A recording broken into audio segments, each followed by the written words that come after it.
This one is all about gearheads, muscle cars, and metalheads. It is me and my friends and the true story of a real life from back when muscle cars were cheap. I'm going to show you a bunch of the cars that we had way back then and a whole bunch of the stories as well.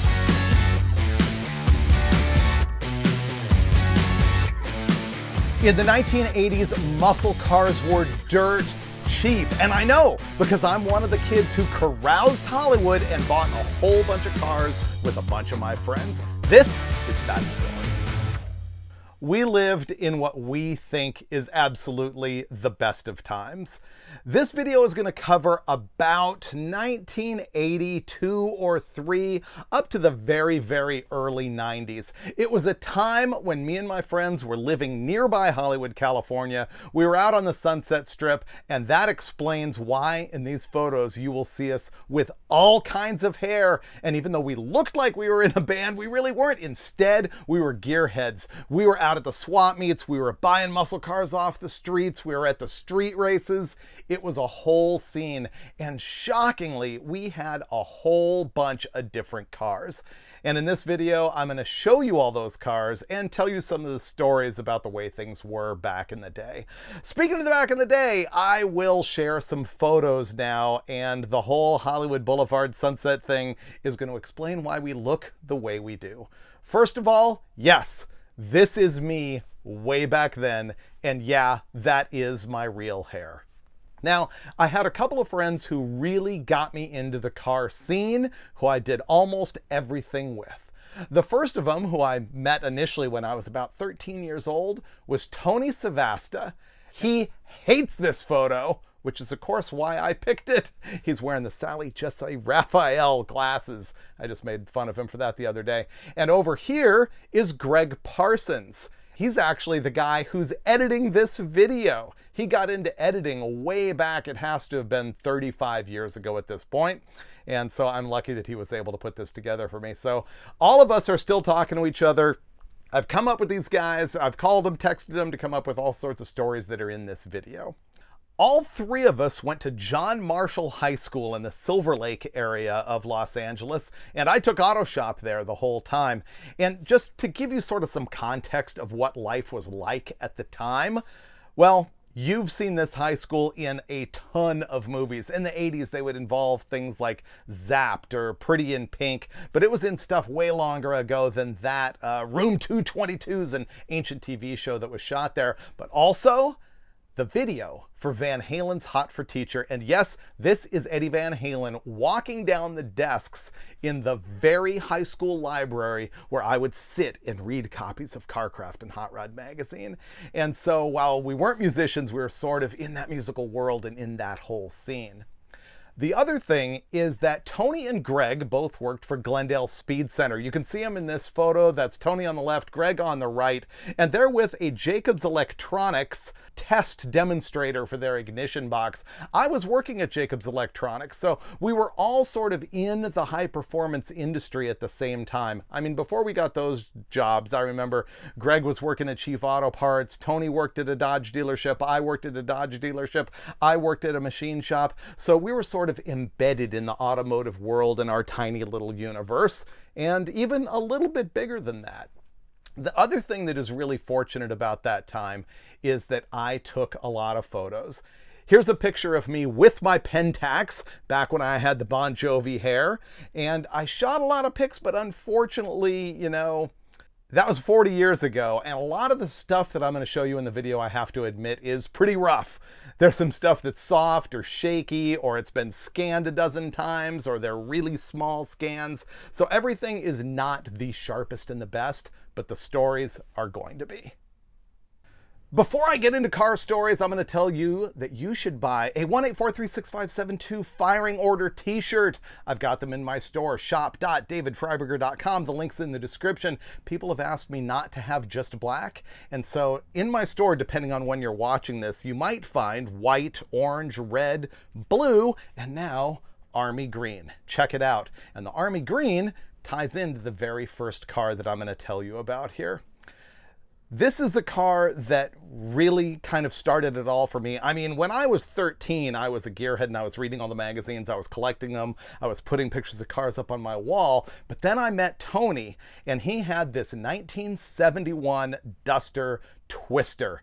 And it was F8 green with a white stripe, and it had that interior that was green with the yellow plaid in it. It was the inspiration for what I did in my own crop duster many years later. And the photos are really bad of Tony's Twister. But if you look at this advertisement, you'll get the idea of what the Twister was all about. It came out in 1971, and it was the Plymouth Duster that was the appearance package of a 340, but without the 340. There were either slant six cars or 318s, and Tony's was a 318, but it had the right grille, the shark tooth grille, it had the stripes on the hood, it had the cool white stripes down the sides, and it had a 3-speed manual transmission. It was the first manual transmission V8 car that I had ever driven.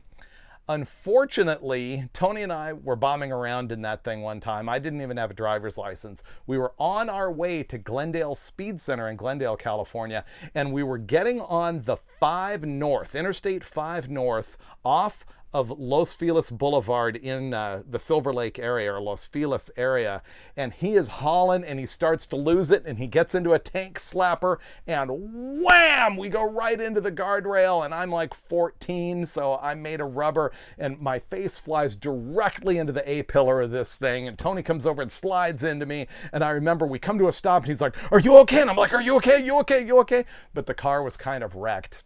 We ended up fixing it with parts out of the junkyard, and Tony was in high school auto shop at the time, was able to, I think, put a door and a fender on it, and he told me that he ended up selling that car for $600.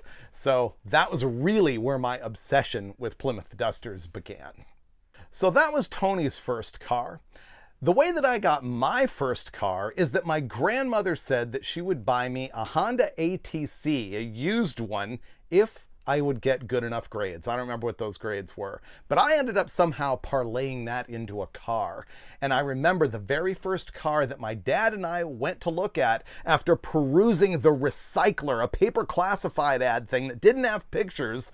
Imagine that, no photos, no nothing, just some text, and you would pore over The Recycler, find a car, and the first one I looked at was a 1970 Dodge Challenger TA. I remember it was freshly painted, it didn't have the stripes on it, the guy had put a 4-barrel on it instead of the 6-pack, which was in the trunk, and it was $3,500. And my dad said, "No way, too much money." I also looked at a plum crazy 70 Dart 344 speed car, and I remember seeing what the guy said was a 446-pack Cuda. I don't know if that was true, but I do know that it had a shaker hood, but the person had taken the shaker off of the engine and fiberglass bonded it to the top of the hood.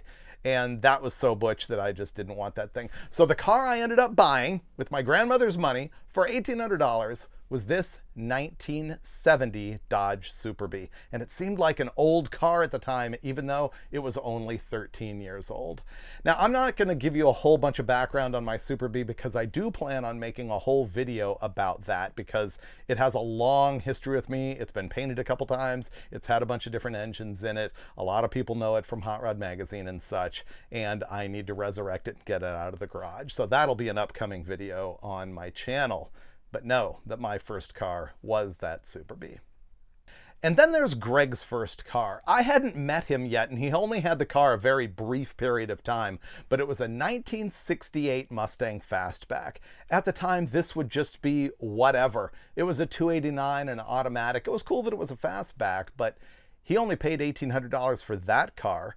However, the value is indicated by the fact that just in 2 or 3 months, he ended up flipping it for $3,000. And then for $3,800, which was kind of real money back then, he bought this car that I remember well. It is a 1969 Mustang Mach 1, but not only a Mach 1, but a 428 Cobra Jet.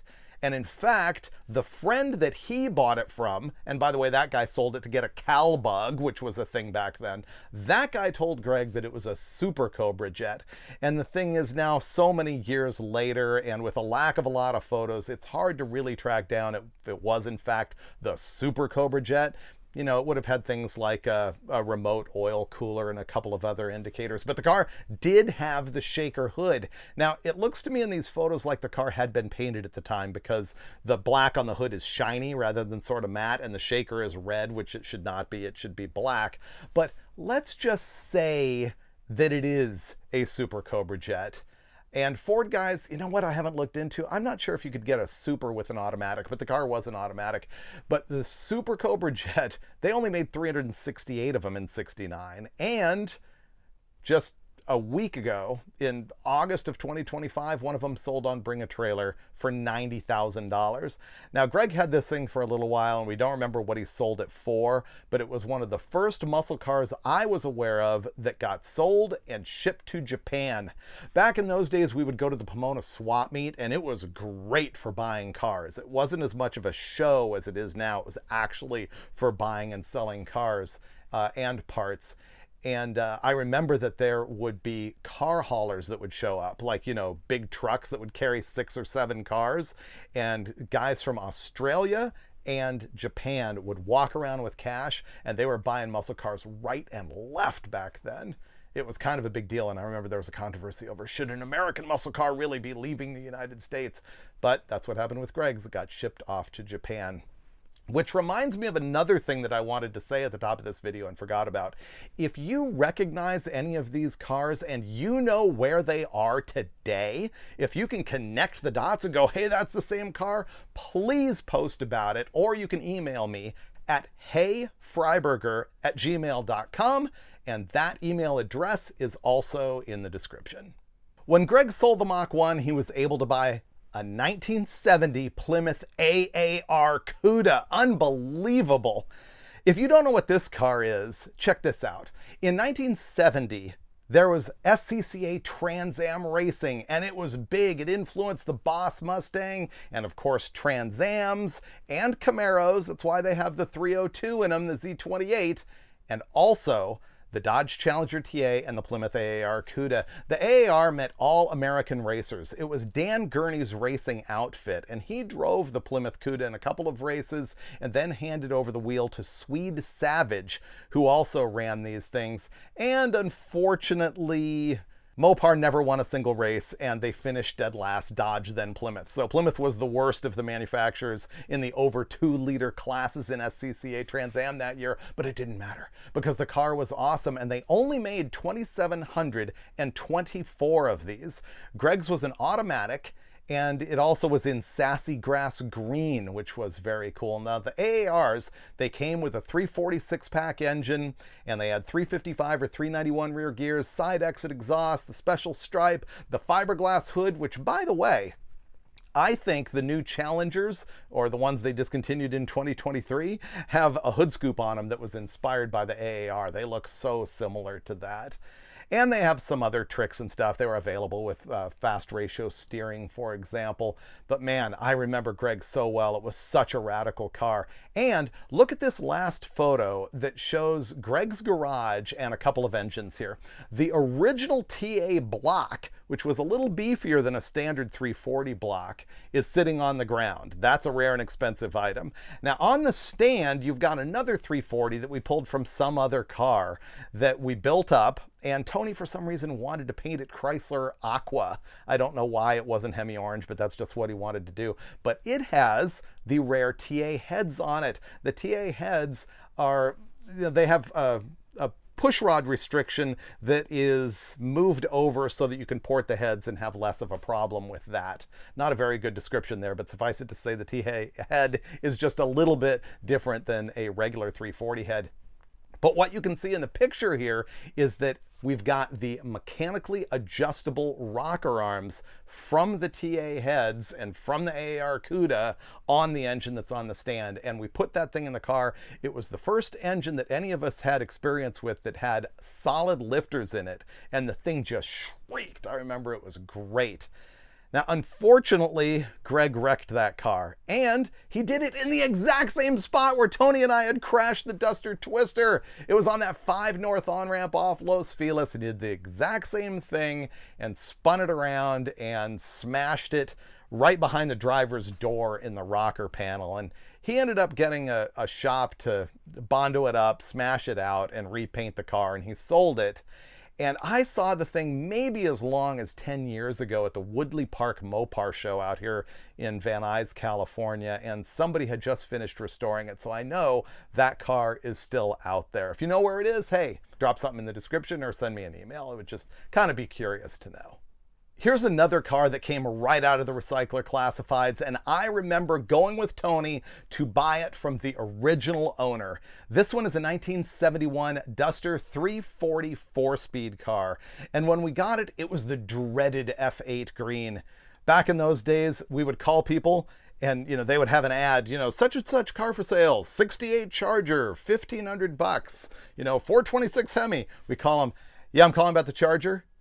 Is it green? And if they said yes, you would just hang up the phone. But for whatever reason, Tony bought this car and had it painted yellow at a place called Big 4 in Glendale, California.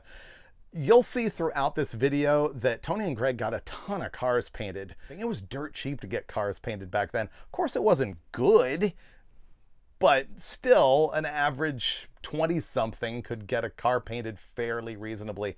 Anyway, this car, a 340, a 4-speed. You don't see the hood in the photo, which was a fiberglass liftoff, and that was the first car where I ever experienced nitrous oxide. I honestly can't recall if this was the second car I ever got or if it was the third. I think it was probably the second. It's a 1969 Dodge Dart convertible. For some reason back then we thought we all had to have convertibles to cruise, Sunset Strip and all that stuff and be cool. And so I got this thing. It didn't have an engine in it. I put a lot of work into rebuilding the front suspension and ended up selling it before I was anywhere near finished with it, which, come to think of it, would establish a trend throughout my life. Next comes a car that has been a really big deal to me in my mind ever since I bought it and ever since I sold it. It was either my second or third car that I ever had. It was a 1971 Plymouth Roadrunner 446 pack 4-speed super track pack, which meant 410s in a Dana 60 rear end, and it had the air grabber hood, and I'm pretty sure that the strobe stripe on the roof was reflective black. Look at the photos. I'm pretty sure that that is the black sort of worn off, and you're seeing the reflective material is the lighter color. I don't think it was white. I think it was actually a black stripe on a black car. Regardless, the car was cool. It was so sinister. It was parked in Glendale, California for a lot of years in this apartment building. And I kept on nagging the guy, leaving notes. Finally, he calls me and he's hemming and hawing about selling it. We go out there, we have cash. Tony is with me. And I think I've got him to say yes at $3,000. But Tony goes, tell you what, he'll give you $3,100 for it. For whatever reason, I paid $3,100 for this thing. I always blame Tony for costing me an extra $100. How did I even have that money? Well, when I was 17 years old, I got hit by a car. You maybe haven't noticed in my TV or videos that I have a scar from here to here on this arm because I was hit by a VW Rabbit, flew into the windshield. This hit the A-pillar and it split the bone vertically. I've got a big metal plate in there. But anyway, we didn't sue this lady, but her insurance company did volunteer some money to us, which we took. I think it was $10,000, which was a ton of money for me back then. And against my father's will, I used $3,000 of it to go buy this Roadrunner 3100. Anyway, look at the pictures of the engine. You can see it was pretty grimy and used up. The 6-pack had been messed with. There was a hole in the front of the driver's side valve cover. And I had a 440 that I had been building for my Super B. So I pulled the original numbers matching motor out of the Roadrunner and I put my 440 in the Roadrunner with the 6-pack and everything. And I remember telling my friends, man, I think this thing would do a wheelie. I thought it had so much power. Obviously that wasn't really true, but man, it was great. And then I took the original numbers matching block and I was going to college for automotive technology at the time, and I actually bored the block myself with one of those boring bars that you just bolt to the deck surface and hog it out. Probably not too precision. And in the end, I had to sell the car. I think I sold it for $3,800 or $3,900. I don't remember which. But I pulled my running 440 out of it and I sold it as a roller with the numbers matching block and all the parts and everything in the trunk or on the side. And the thing disappeared on a tow truck. And I remember that day when I was there, I told the guy, you can take my Super B instead, but he knew what the Roadrunner was worth, and he hung on to it for a long time. I used to know the guy's name. I used to have his phone number memorized because I'd call him about once every 6 months. You ready to sell it back to me yet? And I remember one day he did call me and he said that he was selling it, but it was for something like $10,000 or $15,000, which was just insanity to me at the time, so I didn't buy it. And the last time I knew, it had sold at an auction after it had been completely restored for $125,000. I think it sold for less after that, but that's only based on rumor that people have told me on the internet. I really don't know. I did see it at the Woodley Park show, and I saw that somebody had added like a Go Wing and a sport mirrors and a bunch of dress-up items the car didn't originally have, and that irritated me. I have no idea where the car is now, and I don't have the VIN. If you know, let me know. I would just be curious. There's no chance I'm ever spending the money that it would take to buy it back, but I'd kind of like to know. Mach 1s, AAR Cudas, my 6-pack Roadrunner. It seemed like we kids were playing around with some pretty high-end stuff, but we had a lot of junk also. But some of that junk was actually valuable by today's standards. Look at this. It is a sassy grass green 1971 Duster 340. I don't remember if this one was a 4-speed or an automatic, but we paid $200 for it. If you look at the quarter panel, you can kind of see why. This thing was rough. We parted it out. We took the engine to build for something else, maybe Greg's AAR, maybe Tony's yellow car, I really don't know. We took some sheet metal out of it. We certainly took the shark tooth grill out of it and just left it sitting on the street.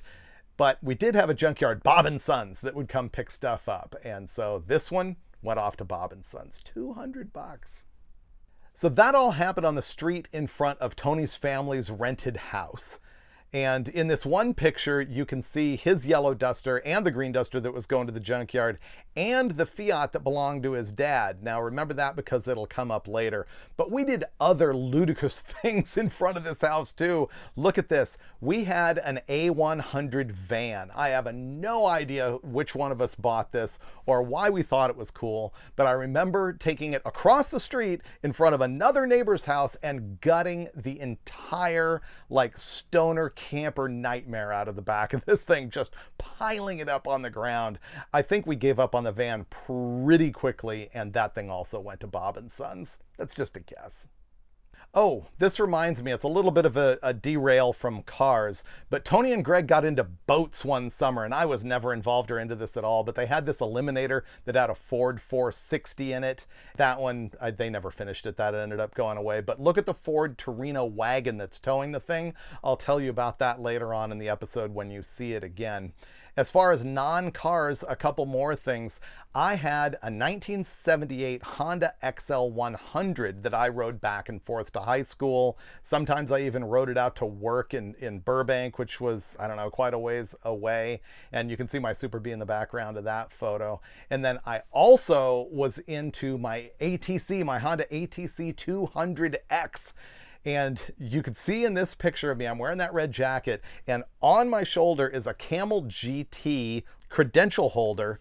I'm trying to think of the Camel GT event. The credential that was in there was for one of the NHRA races at Pomona, and I thought it was so cool that I had one that I just wore it on my jacket everywhere. And very, very fortunately for that kid in that photo with that ATC, it's unbelievable for that kid to think that he is now working for NHRA as a pit reporter. Pretty cool.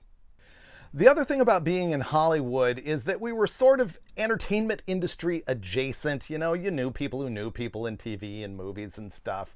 And I remember actually one night driving home, and in front of our high school, they were shooting Hardcastle and McCormick. So we stopped and got photos with our cars. I'll probably show that in my Super B video. But my dad was also working in the industry. He was a TV commercial producer and also did some post-production work on some movies. And one day he came home, and I'm not sure what lot he was working on, but he handed me a couple of Polaroids of a 1970 Super B. And they said on them 427 Hemi and Hurst 4-speed. And he just said, you know, they're getting rid of this as a movie lot. You know, are you interested in this thing?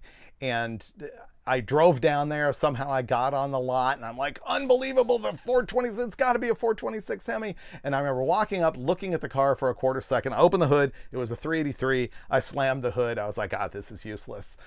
And I left. I should have bought it. It was just like my Super B. I don't remember how much it was, but I thought that was kind of funny. Now, in addition to that entertainment industry stuff, we were also performance industry adjacent. From a young age, I really worshipped even the people who were in the aftermarket from the business end of things. And of course, Tony and Greg worked at Glendale Speed Center that was run by Rich Shalakian, who owned the place, who's still in touch with us, and also Larry Tadlock, who's unfortunately passed away, who was sort of what should I say, like a ridiculing mentor to us. He had names for all of us. He was really good. And we knew guys through the Speed Center, like Don Alderson was one of the guys who had founded Milodon, and he was also known as Muldoon or Dooner, so he was around. But the other thing I remember is this guy, Chuck Thomas, who's not really of note for any reason, I don't think. But to us, he was a hero because he actually raced NHRA Super Gas and probably the SoCal Pro Gas Association as well. And I just wanted to show you this picture of his Monza because it is so spot on a Super Gas car of the mid-1980s. Back to cars and back to movie stuff. This is a 1967 Camaro RS 4-speed convertible that Greg bought, and he got it from the person who was the production designer for the Brian De Palma movie that was called Body Double in, I think, 1984. When the car showed up in the movie, it was painted sort of this aqua color, and the person had told Greg that they painted the interior white so that it would reflect on the actor better. When he had it, it was dark blue, and it had its original interior put back in it or redone or painted, or I don't know what they did. But that was the actual movie car. However, Greg did not have that car very long. He really wanted a convertible, and he was really looking for a Cuda. And as often happens, as soon as he owned the Camaro, a Cuda came up. It was parked on the street for sale. It was a Barracuda in Hemi Orange with a 318 and an automatic, and it was $3,500. And so I loaned Greg the money, he sold the Camaro, he paid me back, and he took that Barracuda and made it pretty awesome. It was a Cuda clone. He got it painted, and it got a convertible top, and we put a 440 in it. You put the hockey stick stripe, and look at the front end. It has one of the factory optional elastomeric bumpers on it, which makes the front end look really cool, sort of a color keyed bumper. And at the time, you could just find those in the recycler or the swap meet or whatever. The same is true for the Cuda gills that were on the rocker panels of that thing.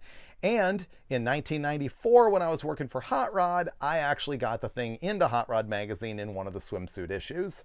The other thing is, and I didn't remember this until Greg gave me this just a couple days ago, we had mocked up the Cuda for the cover of Hot Rod.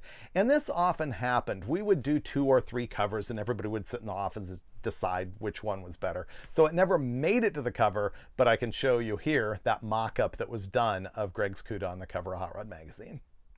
Now in this photo, you can see the Cuda parked in Greg's garage, and right next to it is his brother John's car, which at the time was a 1972 Corvette.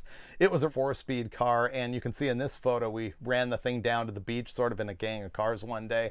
I remember cruising around in that thing, and now that I think of it actually, that car is involved in the only story that ended up with me very, very briefly by a matter of minutes, actually going to jail one night. But that's a different story. Also in the world of daily drivers back then, I remember Tony had this gold 1970 Chevelle with a black vinyl top. And at the time I was thinking, why did you buy this thing? It's gold with vinyl. But he got it from a friend's dad, and it was super cool. But Tony also had this car, which is a Fiat 124 Spider. You can see it in this photo also with my Super B and John's Corvette, and it's another car that got painted at Big 4 in that bright blue. Remember I showed you in front of Tony's house, his dad had a car just like this that was red? Well, Tony wanted to work on that one, and his dad wouldn't let him, so he bought another one and cruised it for a while. It ended up getting wrecked and ultimately gone. But it was a pretty good cruiser at the time. And look at the photo of me standing with this thing with the boombox on the trunk. Tony also had a 1979 Corvette for a while, which, by the way, was the peak sales year for Corvette, and it was in black, which was the most popular color of the year. Tony also really hates this photo, which is, of course, why I'm using it. Here's kind of a cool thing. After I worked for Burbank Dodge, I worked for a performance machine shop, and then I did side jobs for Glendale Speed Center, and then I landed work at Jacobs Electronics, which made aftermarket ignition boxes and spark plug wires and stuff. This is where I got to know some of the magazine editors that would end up getting me that job at Hot Rod Magazine in 1991. But at the time, I was freelancing for Four Wheel Drive Action Magazine and also Chrysler Power, which was founded and run by a guy named Roland Osborne. You can see Roland in the driver's seat of what appears to be a 1972 Dodge Dart, unloading it off the trailer in the street in front of Jacobs, and we brought it inside and popped the hood, and I think Chris and I installed an ignition box on it. Now, this car has a pretty good story. At the time, Roland told me that it had been a race car, but as it turns out, it had, and here's the history that I've only recently learned. In this photo, you can see it parked with Charlie Allen's funny car. Charlie Allen was known for that and also for founding the Firebird drag strip in Arizona, and he also had this super stock car in 1968, 1969, and it ran with both a 383, I think it's originally a 383 car, but he also raced it with a 440 in it. And then in 1972, maybe 1970, they hacked off the front and rear of it and changed it to a 1970 or 72 model so that it could run in pro stock, and it had a Hemi in it at the time. And then after that, it was on the street. Dennis Taylor, who is the father of Alex Taylor, who you may know from Hot Rod Drag Week or the Hot Rod Garage TV show, Dennis knew this car in the late 70s when it was owned by a guy named Chevron John on the street. Now, after that, it sort of disappears for a while, and today the car has been restored. It's back to being a 1968 model, and it is actively raced in NHRA Superstock by a guy named Kyle Core. And so that is a cool story from the beginning all the way till now with this same car that's gone through so many different versions, and I just had 15 minutes of touching it one day. Of course, at Jacobs Electronics, there were also a lot of hijinks. I worked there and then got Tony a job there as a salesperson. Chris Jacobs was the guy who ran the place, and he had this really cool 78 or 79 Camaro that ended up getting hit. It was a hit and run right in front of our building, and that car was completely wasted. So he bought this station wagon, a 1966 Chevy Nova called the Grocery Getter. How 80s looking is that thing? I think this photo is from when Chris and Anita, who is parked in the back seat there, Anita Matthews was working at Jacobs, and me, I think we were driving this thing all the way from Los Angeles to Midland, Texas, where Jacobs was moving at the time. Maybe it was more of a short run, but it broke down at the side of the road and I snapped this photo. But there's other station wagons involved here. When we were in Midland, Chris had this 1971 or 72 Pontiac Le Mans wagon, and he gave it to Tony and me to use as transportation, which was clearly a mistake, because look at us thrashing on this thing in the water. We derbied that thing so hard, but not really a muscle car, but cool car adjacent. It also reminds me of a car that was my daily driver that my father bought brand new. It's a 1979 Pontiac station wagon. He bought it in late 1980 because nobody wanted it because there was gas crunch issues going on, and this thing had a factory Oldsmobile 403 in it, the same exact engine that they used in Trans Ams. Later, when I was working for Hot Rod Magazine, I went to Pontiac Historical Society, and I had the insurance card with me, and we looked up the VIN on that thing and found out that it was a really rare car with that engine in it. Apparently, they only made 13 or 1,500 of them, something like that. You know, memory doesn't really serve, but it was a fairly unusual car, and we thrashed that thing too. The timing chain jumped on that thing when it didn't have that many miles on it, maybe 80,000 or something, and I fixed it, and my dad gave me the car, and it was the first passenger car that I really used off-road And in Midland, Texas, Tony and I blew a tire one time, drove it 30 miles back to the used tire store, and put BFG all-terrains on it from the used store. And that was my first passenger car with off-road tires on it, which has sort of become a thing with me subsequently. But that car was really cool and a good thrasher, and it's unbelievable how much abuse that it took. Since we're sort of on the path there of trashing cars, let me bring up this one. This is a little Honda Civic that a friend of a friend owned, and I think it was an autocross car, which is why it has a roll bar in it. And we obviously just trashed this thing. It was so bashed and beat up from us running it into things on purpose, and we cut the top off of it. And then one day we decided to roll it over by hand. And then after we did that, the photo of it all smoking is when we held the throttle open with a toolbox, I think it was, and let it go until it seized, and then hosed it off and fired it right back up. The thing was absolutely unkillable. This was all shot in a place that is underneath a freeway overpass in Eagle Rock, California. And we would go there and do burnouts all the time. And I remember one time we looked up to the freeway and there was people leaning over wondering what was going on because we were making so much burnout smoke. I assume they thought it was a fire. Not too long after that, they put a big chain link fence across the front of that little cul-de-sac, and it's still closed off to this day, and I sort of take credit for that. Here's one I'm a little bit more ashamed about trashing. This is a 1968 Dodge Dart GTS, and it's an actual 340 car. We thought it was worthless because it was an automatic, it was green with a green interior, and it had a section about that big that somebody had torched out of a rear wheel well inside the trunk, and we considered that unfixable. It was just garbage, and so we trashed this thing. We went and did a bunch of burnouts with it. We took it to Griffith Park in an area that they still have there. I think it's the Crystal Springs picnic area, something like that. But back then it was just dirt and mud, and we thrashed it around on the dirt there and jumped the thing, and then parted that car out too. The 340 ended up going in one of our other rides. I had the hood in my backyard forever, and the grill was in the rafters of my garage forever. I ended up selling those at a swap meet, so there's another muscle car that we killed. Back to good stuff. I said that the Charlie Allen car was a 1968 Dodge Dart that was probably an original 383 car. Well, here's a car that Tony owned that was one of the nicest and most expensive things that any of us had ever bought, and it legit was a factory 383 big block 68 Dart with a 4-speed. And it was clean. One of the things I remember about that car is that it had a factory knob on the dashboard that said throttle, and you would pull it, and it was like cruise control. It was almost like a PTO throttle control on a truck. Anyway, that car got stolen. Tony still has the title for it. If you know anybody with a Dart like this, or if you've seen one parted out, or you've got photos of one from the past, we're dying to know what actually happened with that car. We've been looking for it for like 35 years. So, can you help? HeyFreiburger@gmail.com.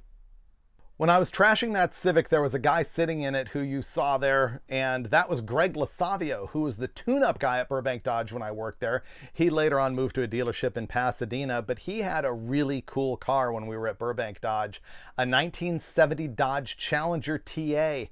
This is the same type of package that I described for the AAR Cuda with a 346 pack and running in SCCA Trans Am racing. Same car, just the Dodge version. I wasn't into this one because it was, I think they called the color dark tan, essentially brown, and it had a tan interior, and it was an automatic. So to me, it wasn't that cool back then. I dig it now, of course, but then earth tones just weren't that in. Anyway, Greg had this thing running pretty good, and I remember him selling that car around the time that I knew him. So we weren't ashamed at all to destroy stuff for no reason, and here's another one that just kills me today.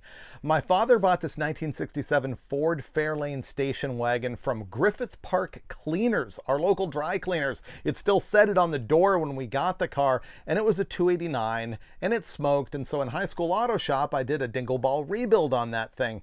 And a couple years later, for whatever reason, my father didn't want it. I took it.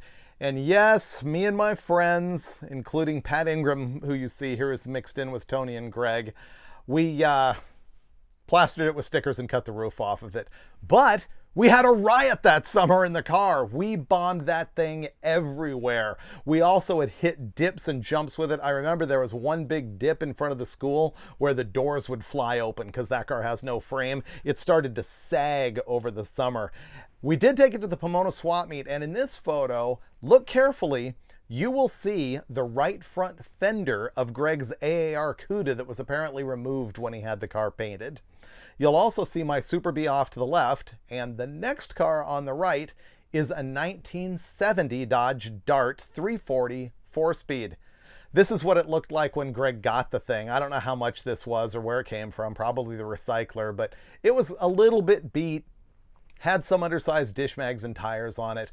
Greg got it painted, as he often did. The thing was limelight, not sassy grass, and we built a 340 in it, maybe the one that came out of that other green Dart, the 68, and it had a 4-speed. It was cool, but most importantly for me, look at the centerline polished auto drags on this thing. Back then, you could get the 5-on-4-inch bolt pattern, the smaller bolt pattern that was on the Mopar early A bodies, and that's what these are. And it looks like they're probably 15x7s, and that car just had the look for me. There was a time we would trade cars for a while, and I remember I gave Greg my Super B and he drove it for 3 days or a week, and I took his Dart for 3 days or a week, and that thing had the 6x9s on the package shelf. I remember cranking the Quiet Riot on that thing because the stereo was so much better than anything I had. Probably had the Blaupunkt. That was the key at the time. Now here's a car that we bought just blocks from where I live right now. It's a 1968 Chevy El Camino, and it was dirt cheap. We got it because Greg wanted to build a pro street car. That was the thing at the time, tubbing the back for big fat meats. And we thought the tub job would be easier with the El Camino because there wasn't an interior to deal with back there. He started building a small block with a tunnel ram for it. He bought some weld wheels for it. This photo shows his mom helping to degrease the engine bay. She was super supportive. Like, Greg's house was the place where everyone would gather because his friends, John's friends, we would all intermingle there. I remember once we took gasoline and poured a Van Halen logo in the street, the VH, and then their rooms were above the garage. We went up there and looked down on it at the flaming VH. Probably took photos that I don't have anymore. Those were the type of things that went on in the street there back in the day, and his mom totally put up with it. Anyway, Greg ended up bailing out on that project before it was done. Let's get back into movie world just a little bit.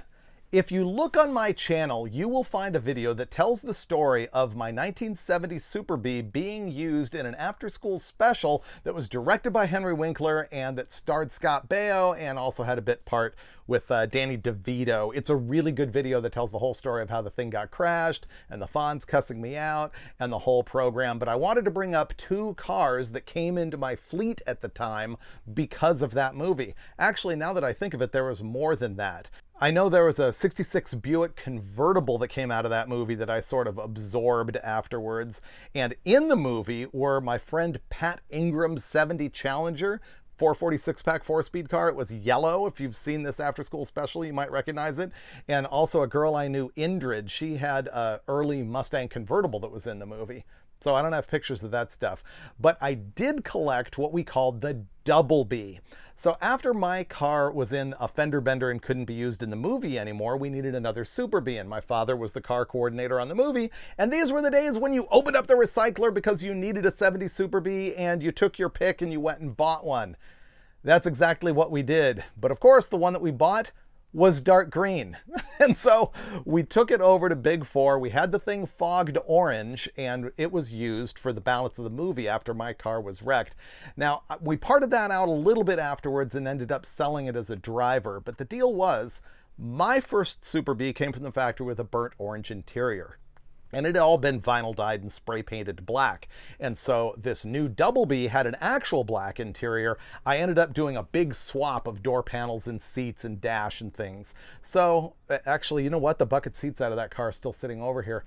If you know of a 70 Super B that was factory, probably F8, it might have been the lighter green, but I think it was F8, with a black interior that actually has a lot of burnt orange parts in it, and the thing was fogged orange, well, that Super B is probably a leftover from this movie. There's another leftover from that after school special that was a 70 Coronet that we crashed. Somehow, me, at probably 16 years old, convinced my father, who was working for the production company as a car coordinator, that we couldn't wreck the Double B because it was a real Super B. And when they needed to wreck a car for a scene in the movie, we bought a 1970 Coronet that was burgundy. It was an awful car. But we had Big 4 fog it orange. I made a stripe for it out of shelf paper to make it look like a Super B. And that's the one that was crashed in the movie. You really need to see my video about this. After it was crashed, we ended up taking the engine and transmission out of that car in this photo where you can see me and Pat Ingram doing that. And we installed that drivetrain into a 68 Dodge Charger Tony had that he had bought as a leftover from the Dodge dealership where he was working. We pushed it down the street in the middle of the night. It's a whole story. It's also in that video. I don't have any photos of that 68 Charger, and I also don't have pics of any of the other guys I knew who had Chargers. The truth is, Chargers were pretty slim around here for reasons you can probably assume. Dukes of Hazzard, they bought all of the 68 through 70 Chargers that they could get their hands on. As a matter of fact, the guy who lived next door to where I was living in the 80s was the teamster whose job it was to drive around and pick up all of the Chargers that they had bought. He told me it was his job to assure little old ladies that they would take really good care of their prized Charger. And he would collect them all. They had a place about 20 miles, maybe 30 miles, 20 miles up the road that was a ranch where they kept and built all the Chargers. And not a lot of them made it back out of Dukes of Hazzard. However, when that show did shut down, there were some left over, and I remember my dad asking me, hey, you know, they've got a couple of these Chargers left over here at Warner Brothers. Do you want any of them? And I said, nah, they're all so trashed. I don't care. Kind of wild. But out of all of that, Greg did end up with a 69 Charger that was a legit RT. The problem is we didn't think it was that cool because it was cream colored and had a column shift automatic, but of course it was a 440. I don't remember him having this car very long at all because he traded for a Hurst Olds. Yes, this is a 1983 Hurst Olds. That's when they brought the Hurst Olds back. It had been gone since 1979, and then in 83 they were black with silver, and in 84 they were silver with black, and then they were gone forever. Now what's interesting is I recently told Greg, you know, they only made 3,001 of these cars in 83, and he said, that's clearly too many. He hated that car. It was such a dog. But strangely, here's a fun fact, in 1983, the best-selling car in the United States was an Oldsmobile Cutlass. And in fact, it was the last United States bestseller that was both rear-wheel drive and that had an available V8. It's been that long since we had rear-wheel drive and potentially V8-powered cars as the #1 seller in the United States. Back in these days, we were avid followers of NHRA drag racing, and not just the nitro classes, but also the stockers and super stockers. We were really inspired by guys like Bob Lambeck, who just recently passed away, and the DeFranken Cohen cars, and we really loved Mopars, and so Tony and Greg decided that they could build a stock Eliminator car, and they picked one of the most competitive combos at the time, a 340 Duster. So this was really their project with this, I think, 1971 Duster. I helped a lot with it, but it was their money, their car, and it was a factory Panther paint car. Big 4 painted the thing red. I remember the critical job of laying out all the contingency decals on it. We built a 340 for it, thinking that we knew what we were doing, just using the off-the-shelf stock Eliminator camshaft, but I don't think we cheated this thing up like everybody does at all. It was an automatic, and in the photos here, we ended up taking it to Los Angeles County Raceway and testing it, and the truth is the car was never even close to fast enough to compete, and I don't know, it just sat around forever. This photo right here shows it sitting in a different driveway where Tony lived out behind the Glendale Galleria for a long time. You can see there's also like a Tunnel Ram Vega and somebody's 69 Camaro in the photo, and that red Duster, which ultimately got sold. I don't know what happened to it. Maybe you know where it went. But look at these photos at LACR and you will see That Ford Torino station wagon, I don't know what year it was. I think maybe it was a 72. It was orange with factory wood grain, and check the American Racing 200S Daisy mags on that thing. Well, it belonged to Rich Shalakian, the owner of Glendale Speed Center. It said Glendale Speed Center on the door, and Tony and Greg used that as their regular transportation a lot. We borrowed it for towing the car around. You can see the mirrors clamped to the front fenders for that. And I remember a couple of times cannonballing to Vegas with the whole thing packed with dudes at like 100 miles an hour. Good times with that car. We called it the Tomato instead of the Torino. And finally, 4x4s were a thing for me ever since high school. My high school auto shop had a Toyota Land Cruiser FJ40 that, rumor had it, had been dropped off the ship when they were unloading it in Long Beach from Japan. And so Toyota donated it to the high school auto shop. And it was one of those things where kids took it apart, put it back together, took it apart, put it back together. I wanted the thing but could never get it. So when I sold my 6-pack Roadrunner, I did get a 1978 FJ40. This thing is actually worth a lot of money today. These pictures show it at Azusa Canyon, which was an off-road area where you used to be able to just go in there and get in the mud, get in the water, do whatever you wanted to do. Subsequently, it was gated, and now it's been completely shut down. But we had good times there. Now, I got rid of that thing. It was the only Japanese vehicle that I had ever owned, and I ended up getting an early Bronco. This is a 1977 Bronco. When I got it, it was bone stock. That's the factory apple green on it, and it was uncut. This thing would be worth a fortune today. But in the photo of me standing in my driveway wearing the jumpsuit, I was just about ready to get out my jigsaw and hack the corner panels and show you how to put bushwhacker fender flares on it for a story in 4-Wheel Drive and Sport Utility magazine. So I arguably ruined that Bronco. Did a lot of four-wheeling with it. It was fun. The last 4x4 thing is a callback to an earlier episode where I was walking through a junkyard and I stopped by a Toyota truck, and I mentioned that I knew a lot of kids who had Toyota 4x4s back then, and they bought them new. I wasn't able to do anything like that, but these guys turned them into pre-runners, and they were really just stock, but with the sticker package and a little bit of a lift and cool tires. Here's some photos of those blasting around in Azusa Canyon. That is a wrap on a bunch of very cool old photos and memories of muscle cars back when they were so cheap that kids could afford them. And yes, they were so cheap that we destroyed them for no reason as well. I'm sorry about that, but it was the truth of the time. You know what? I'll be coming back here on my channel with more road trip adventures, more wrenching, more project cars, hopefully some horsepower stuff, and yes, more deep dives into the Freiburger archives for stories from the past. Do me a favor. Share the channel with your friends. It helps a bunch. Go buy my merch, 1-843-6572. You can get them in a bunch of different colors now. shop.davidfreiburger.com. The link is in the description, and I will see you next time on the David Freiburger channel.